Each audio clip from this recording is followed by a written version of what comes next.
listening to the Smoke Meat Podcast. I'm your host, Brad Pittman. Smoke Meat is brought to you by Joe's Underground in Augusta, Georgia. It's at the corner of 8th and Broad in the bottom of the Lamar building. Right now, Joe's is doing what everybody else is doing right now and staying closed for the pandemic that we've got going on, this horrible thing. Believe me, they want to be there with you. Everybody having a good time. Jeremy and the gang are looking forward to opening back up, having a big party with everyone. And I'm looking forward to it too. Remember, I goes to Joe's and so should you. Check out their Facebook page. They got t-shirts on sale right now. Today's guest is a young man named Scott Silverman. Scott's an addiction counselor and life coach that helps people in general. Scott's a great guy. Looking forward to sitting down and talk with him. And without further ado,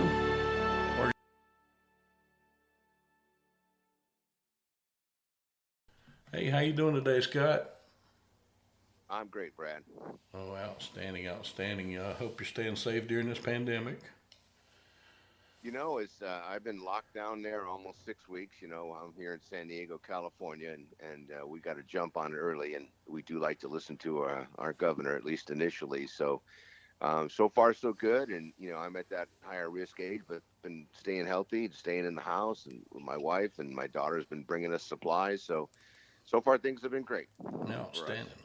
Well, tell me a little bit about what all you do, Scott. I've told them, you do addiction counseling and things like that, and just general all around good guy. Well, thank you. Well, most of what I do, in today's world, as in right now, what's happening is I'm a crisis coach. Mm-hmm. I'm an interventionist, and I do what's called family navigating. What that means is families call me.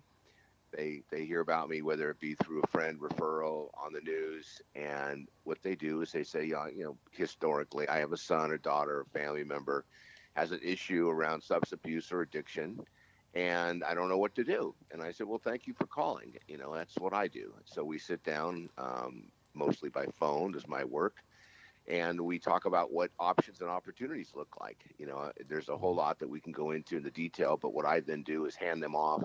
I run an outpatient program here in San Diego called Confidential Recovery, and I'm not a clinician. So what I do is I work with experts in the field, and I'm the first point of contact because I'm kind of neutral, if you will, kind of like Switzerland, Mm-hmm. because I'm not a clinician, I'm not a doctor, I'm not a cop, I'm not an attorney. So but I work with all of those professions, Mm-hmm. and what I try to do is just assess where an individual thinks they're at, and then make the appropriate referral. So that kind of puts me in this, the navigating position, almost like a traffic controller. People are coming in, they don't know where to go. There's too much fog, they don't understand. The behavior shifted.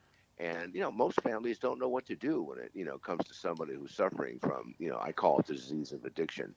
So that's what I do. I'm the navigator, and I love doing that. And I, wake up every day trying to figure out a way to help save a life if I can.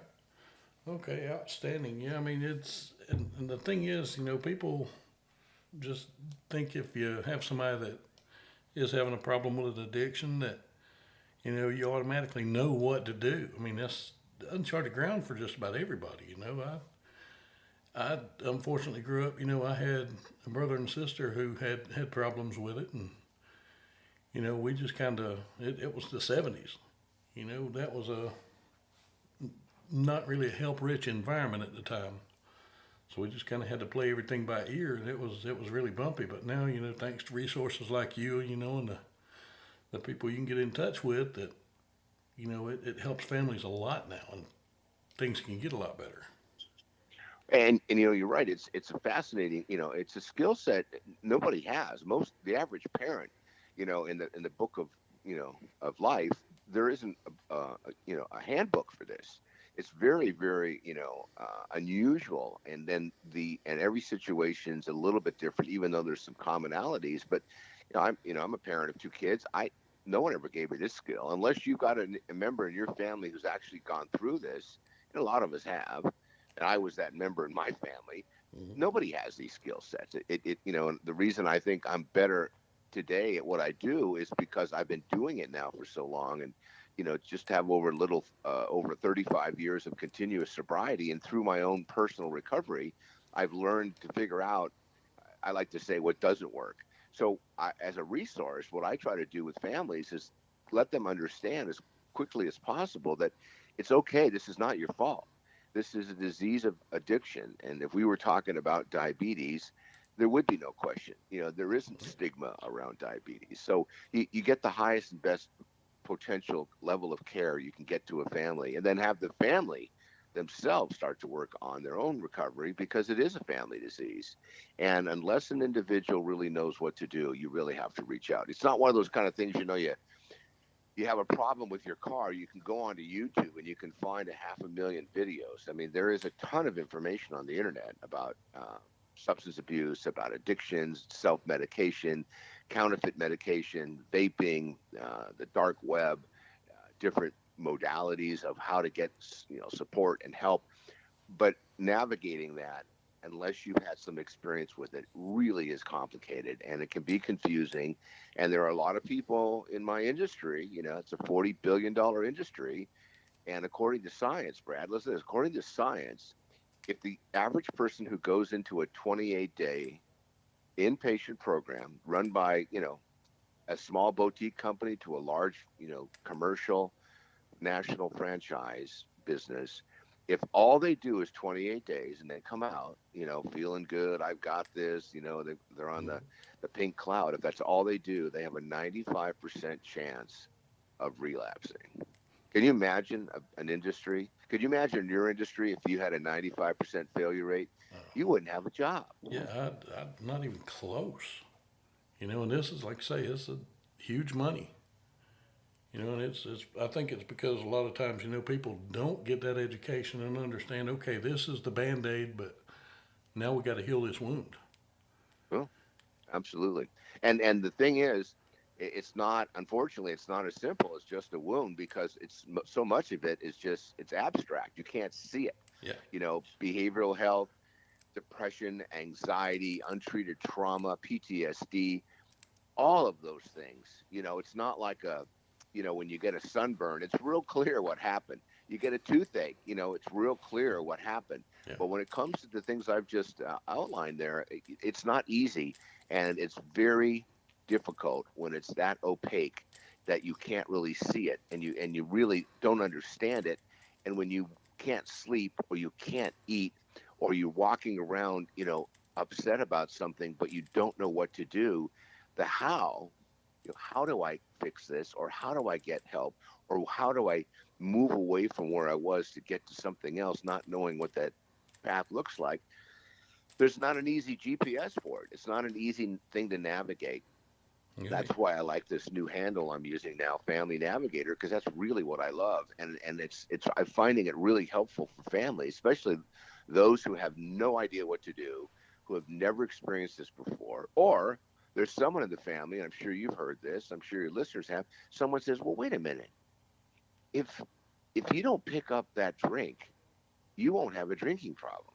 The problem is, for the person who has a drinking problem, it's not a matter of a choice. It's organically going to be picked up, and it's going to be consumed, and more of it's going to happen. And I try to keep it in simple terms, and that's really what happens to people. And look, we're in an environment now where people that are teetotalers are drinking even more. Binge drinkers are consuming more than ever, and people who suffer from this addiction are drinking and using more drugs now than we've ever seen. And we're not really hearing about it because everyone's homebound. Yeah. But it's the nature of the beast. There's nothing worse than to have somebody who suffers from addiction being home alone. There's nothing worse. I mean, I have a saying I like that, my mind is like a bad neighborhood.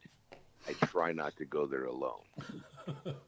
And I'm seeing that firsthand right now. Being on the ambulance.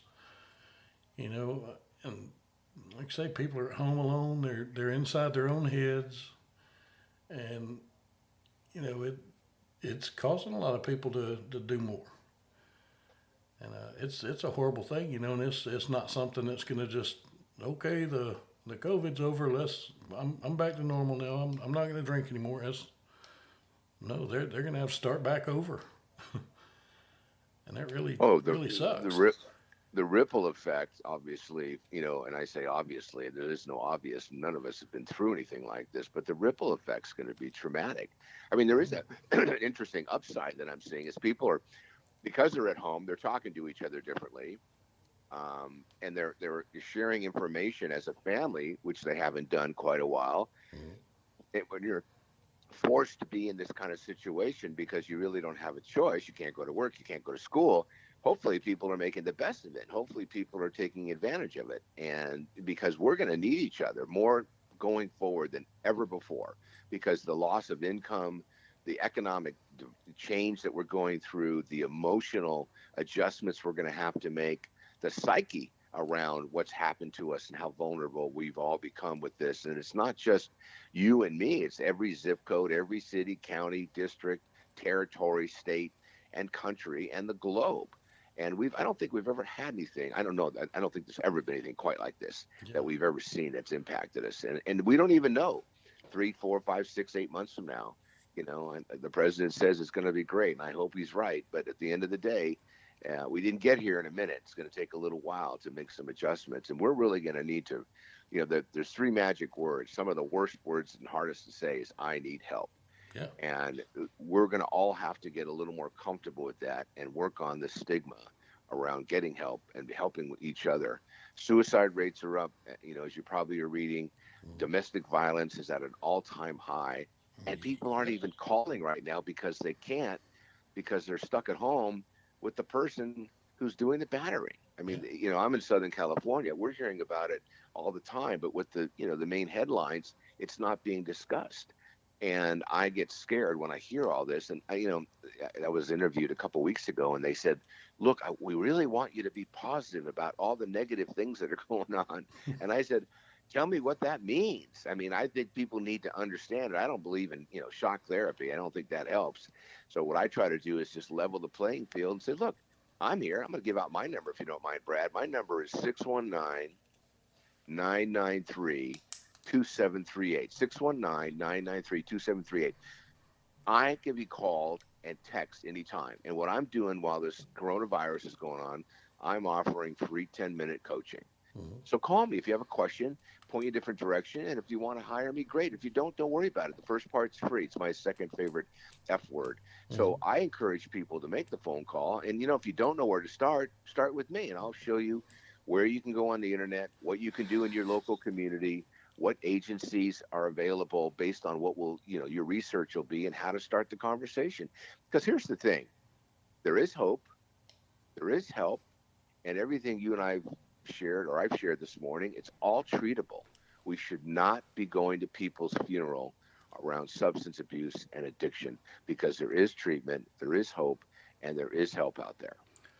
Definitely is. And you mentioned PTSD and depression a while ago. Yep. And as a paramedic, I think I've shared some of my story with you where I had the two strokes and was at home for about 4 months without doing anything. And that kind of let 25 years worth of PTSD kind of bubble up to the surface and Uh-huh. manifest itself. And people just don't realize how bad it is. I've had all kind of training on it, and here's the signs. Here's what you can do for it, and nothing prepares you for it. There's nothing. I mean, I still don't know all my triggers. There's about 10 million of them, Hmm. and it's funny. God love them. I love every soldier and sailor and airman we have out there. All the Marines, everybody that's serving, I love them. God bless. If they're coming home, they can get any kind of help in the world. I got a service dog. And I went and adopted a shelter pet to use as a service dog. I could not find anybody that would train my dog because I wasn't a veteran. If you were in the Boston bombing, if you were at that, all the help in the world, but a paramedic who's just had their bucket filled one drop at a time over the years until it finally overflows, it's hard to find any specialized help for that. And it's something that me and my family had to kind of work through, and we still do every day, and adjust to and learn about and figure out. And that was really really tough, but we got through it. And I wish I'd have known about you, 4 or 5 years ago.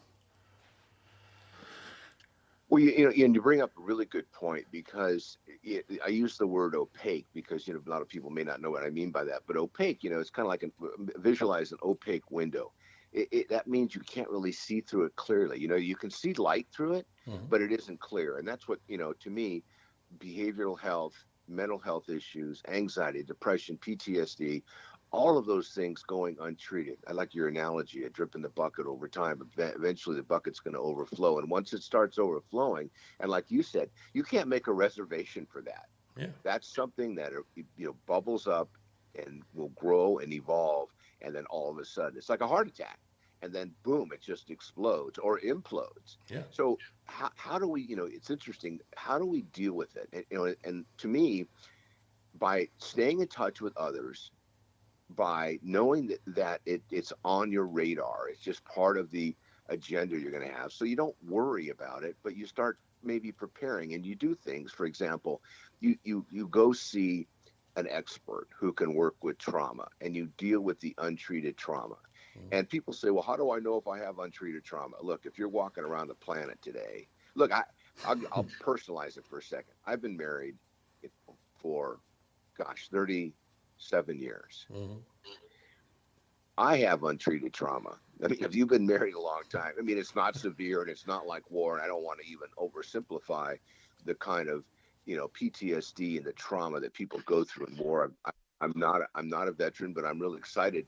After a year of hard work, starting in May, I'm going to be working with veterans here in San Diego with TriWest, which is the provider who provides insurance for non-active duty veterans. I used to work with veterans years ago that were coming out of jail and prison. I had a specialty, and I did really well with them because I understood what it's like to have barriers like I went through, trying to take my own life and experiencing loss and, near homelessness and financial ruin. I've gone through a lot of those things. And they say you fail frequently, you learn, how to be successful sooner. So back to the untreated trauma and the symptoms that people have, you work on things, you exercise, you eat differently, you eat better, you walk, you meditate, you practice mindfulness, and you be mindful about your own personal gut health. And look, I'm not an athlete. I don't like to work out. It's the only thing I'm not addicted to, which is exercise.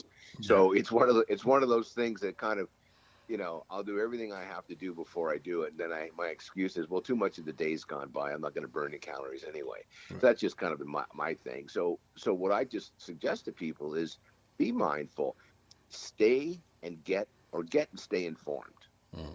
Get and stay informed. And if you have things going on in your family, if your family members have suffered from depression or anxiety or diabetes or cancer, whatever it is, practice things, even if it's just 20 minutes a day that you do. I call it self-care. Practice self-care. Make you the most important person when you start your day.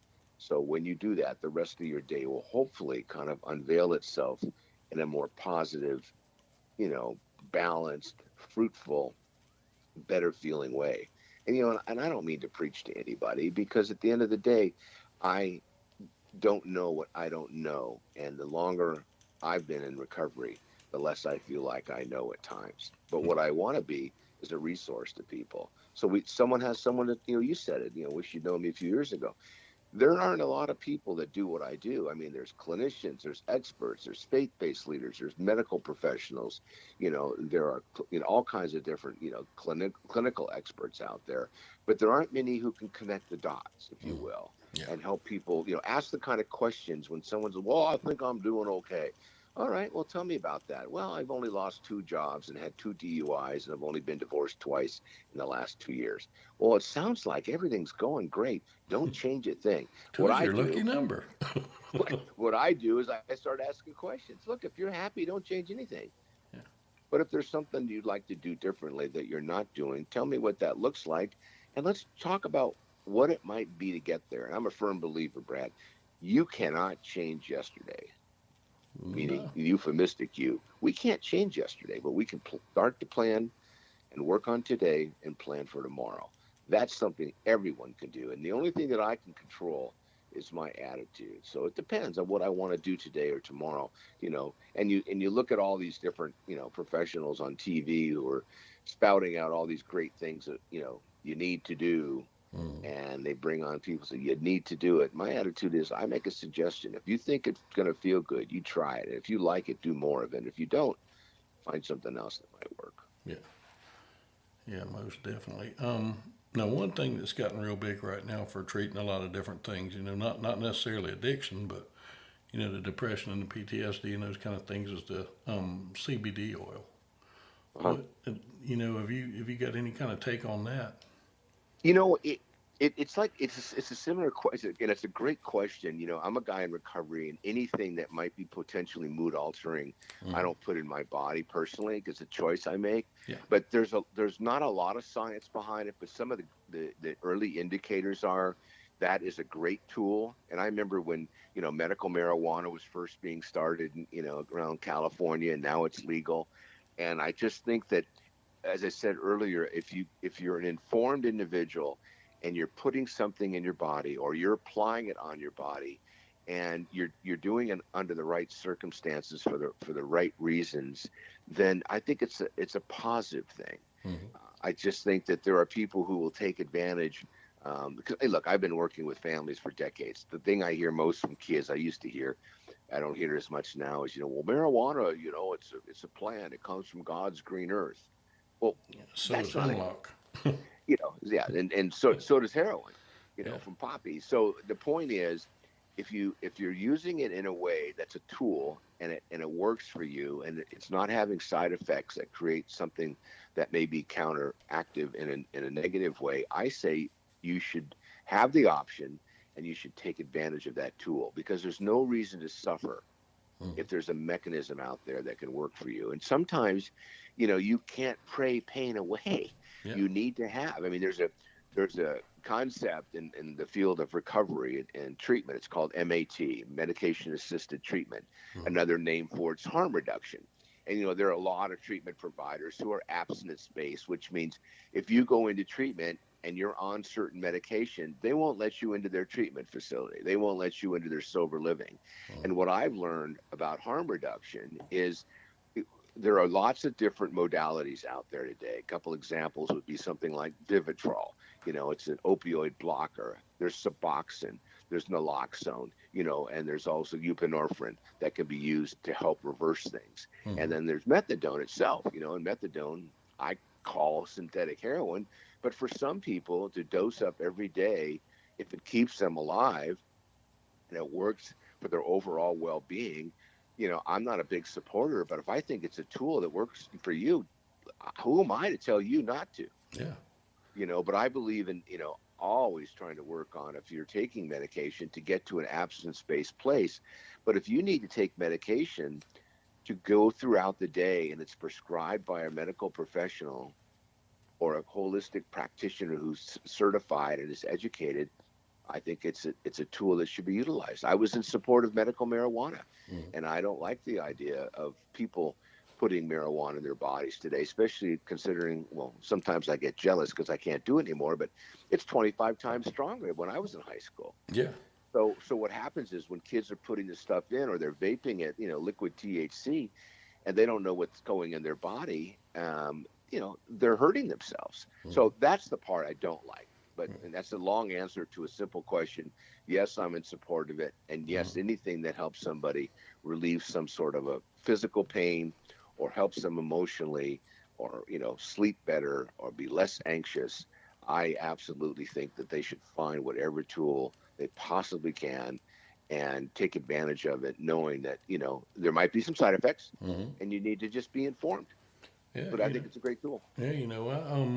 I think I had told you one of the side effects that came from the strokes and the PTSD is I have a stutter that comes back, and when it does, it's ferocious. You can't understand hardly anything I say, Huh.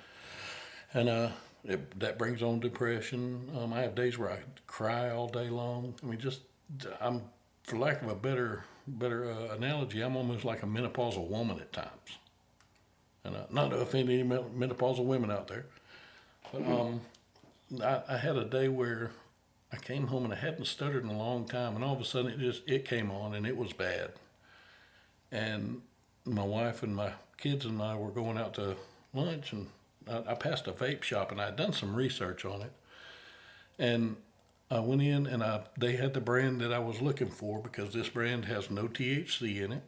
That's very important because I can't have that on my job. I'm a paramedic, and They actually had it tested by 3 national labs each time to prove it. Um, and I bought a vape pen and I bought some of that. And before I went to the restaurant, I tried it. And within 15 minutes, I was talking normal. Everything was good. I mean, I had no different feeling, no high or anything like that. But it was almost a game changer, And I still do it once in a while, but I don't need it nearly as much as I used to. Well, it wasn't almost a game changer. It was a game Well, changer. yeah, And that, in my opinion, if you're able to take something like that in, and it's not going to be an issue for you at work, and it's not mood altering, yeah, um,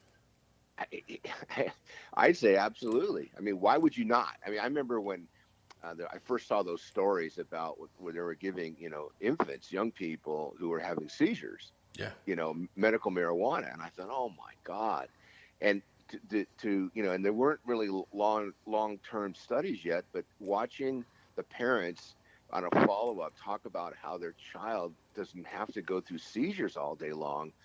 Oh my God. I mean, a couple of years ago, the FDA with the Surgeon General support approved OxyContin for minors 12 and under. ooh, And as an opioid expert and a subject matter expert who talks about these things all the time, when I heard that, I was shocked.